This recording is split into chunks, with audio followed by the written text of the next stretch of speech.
5 ಜನ ಜೆಡಿಎಸ್ ಇಂದ ಅಡ್ಡ ಮತದಾನ ಆಗಿದೆ ಅಂತ ಹೇಳ್ತಾರೆ.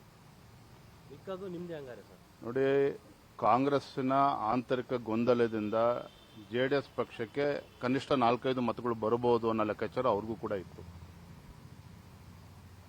ಆದರೆ ಅದು ಆಗಿಲ್ಲ. ಮತ್ತೆ ಜೆಡಿಎಸ್ನ 18 ಮತಗಳು ಇಂಟ್ಯಾಕ್ಟ್ ಇರ್ತದೆ ಅಂತೇಳಿ ಪಾಪ ಅವ್ರು ಅನ್ಕೊಂಡಿದ್ರು, ಅದು ಕೂಡ ಅದು ಆಗಿಲ್ಲ.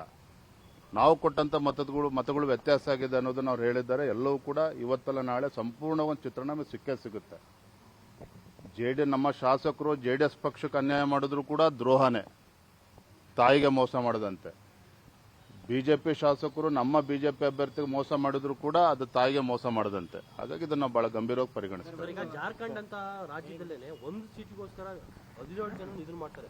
ಆದ್ರೆ ಇಲ್ಲಿ ನಿಮ್ಮ 64 ಜನ ಕ್ಯಾಂಡಿಡೇಟ್ ಇದ್ರೂ ಸಹ 3 ನೀವು ನಿಮ್ಮ ಪ್ರಕಾರ ಅಧಿಕೃತವಾಗಿ ಕ್ರಾಸ್ ವೋಟಿಂಗ್ ಆಗುತ್ತೆ ಅಂದ್ರೆ ಏನ್ ಸರ್ ಅರ್ಥ?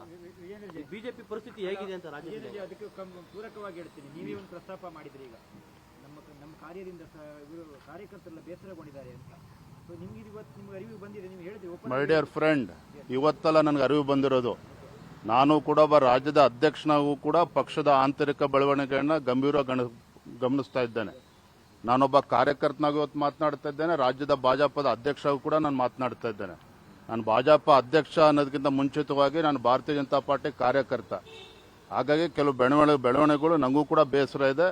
ಅದನ್ನು ಎಲ್ಲಿ ತಲುಪಿಸಬೇಕು ಅಲ್ಲಿ ತಲುಪಿಸುವಂತ ಕೆಲಸ ನಾನು ಮಾಡ್ತೇನೆ. ವರಿಷ್ಠ ಎಲ್ಲ ಒಂದ್ ಕಡೆ ಗಂಭೀರವಾಗಿ ತೆಗೆದುಕೊಳ್ಳಿಲ್ಲ ಸರ್ ರಾಜ್ಯದ ಈ ಒಂದು ಬೆಳವಣಿಗೆಗಳನ್ನ? ಯಾಕಂದ್ರೆ ಕೂಡ ಅಸಮಾಧಾನಗಳು ಬರ್ತಲೇ ಇದೆ. ವರಿಷ್ಠರು ಕಾಲಕ್ಕೆ ಏನೇನು ತೀರ್ಮಾನವನ್ನ ಮಾಡಬೇಕು ಅವ್ರು ಮಾಡ್ತಾರೆ.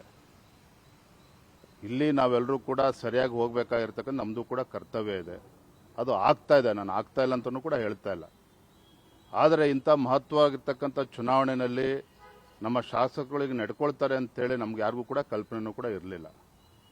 ಹಾಗಾಗಿ ನಾನು ಮತ್ತೆ ಹೇಳ್ತಾ ಇದ್ದೇನೆ, ನಾನು ಇವತ್ತು ಜೆಡಿಎಸ್ ಪಕ್ಷಕ್ಕೂ ಕೂಡ ಅವ್ರಿಗೂ ಕೂಡ ವರಿಷ್ಠರು ನೋವಾಗಿದೆ, ನಮಗೂ ಕೂಡ ನೋವಾಗಿದೆ. ಇದನ್ನ ಎಲ್ಲಿ ಮಾತನಾಡಬೇಕು ಅದನ್ನ ಮಾತಾಡ್ತೇನೆ. ಡಿ.ಕೆ. ಶಿವಕುಮಾರ್ ಅಂತ ಒಂದು ರೀತಿಯಲ್ಲಿ ಚಾಣಕ್ಯನರೇನೆ ಇಟ್ಟಿದ್ದಾರೆ. ಈಗ ಅಂಥವರ ವಿರುದ್ಧ ನಿಮ್ಮ ಸ್ಟ್ರಾಟಜಿ ಬದಲಾವಣೆ ಮಾಡ್ಕೋಬೇಕು. ಅಯ್ಯೋ ಬಿಡ್ರಿ, ಬಹಳ ಜನ ಚಾಣಕ್ಯರನ್ನ ರಾಜ್ಯದ ಜನ ನೋಡಿದ್ದಾರೆ, ನಾವು ಕೂಡ ನೋಡಿದೀವಿ. ಓಡೋ ಟೈಮಲ್ಲಿ ಓಡ್ತದೆ, ಬೀಳೋ ಟೈಮಲ್ಲಿ ಮುಗುರಿಸ್ ಬೀಳ್ತಾರೆ. ಇದ್ರ ಎದುರಿಸ್ತಕ್ಕಂಥ ಶಕ್ತಿ ನಮಗಿದೆ. ಏನು ಹೆದರ್ಕೊಂಡು ಓಡೋಗ್ತಕ್ಕಂಥ ಪ್ರಶ್ನೆನೇ ಇಲ್ಲ. ಭಾರತೀಯ ಜನತಾ ಪಾರ್ಟಿ ನಮ್ಮ ಸಂಘಟನೆ ಇದೆ, ನಮ್ಮ ಸಂಘಟನೆ ಕಾರ್ಯಕರ್ತರ ಶಕ್ತಿ ಇದೆ.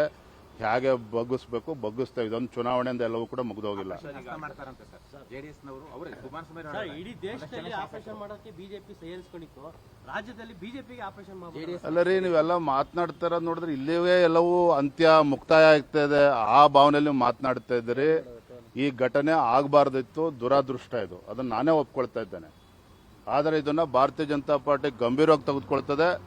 ಡಿ.ಕೆ. ಶಿವಕುಮಾರ್ ಆಗಲಿ ಇನ್ನೊಬ್ಬ ಮುಖ್ಯಮಂತ್ರಿ ಬರಲಿ ಹೆದರ್ಕೊಂಡು ಓಡೋಗ್ತಕ್ಕಂಥ ಪ್ರಶ್ನೆನೇ ಇಲ್ಲ.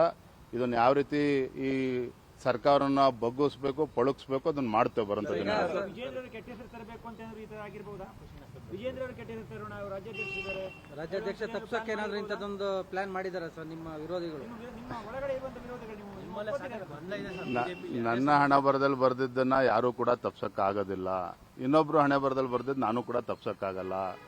ಈ ಎಲ್ಲ ಬೆಳವಣಿಗೆಯಿಂದ ವಿಚಲಿತವಾಗಿ ಓಡೋಗ್ತಕ್ಕಂಥ ವಿಜೇಂದ್ರ ನಾನಲ್ಲ. ನಾನೊಬ್ಬ ಪಕ್ಷದ ಕಾರ್ಯಕರ್ತ ಇದ್ದೇನೆ, ಭಾರತೀಯ ಜನತಾ ಪಾರ್ಟಿ ಅಧ್ಯಕ್ಷ ಇದ್ದೇನೆ, ಯಡಿಯೂರಪ್ಪವ್ರ ಮಗನೂ ಕೂಡ ಇದ್ದೇನೆ. ಇವೆಲ್ಲನೂ ಕೂಡ ಅರಗಿಸ್ತಕ್ಕಂಥ ಶಕ್ತಿ ನನಗೂ ಕೂಡ ಇದೆ. ಯಾರಿಗೆ ಏನು ಮಾಹಿತಿ ಕೊಡ್ಬೇಕು ಕೊಡ್ತೇನೆ. ಧನ್ಯವಾದಗಳು. Thank you.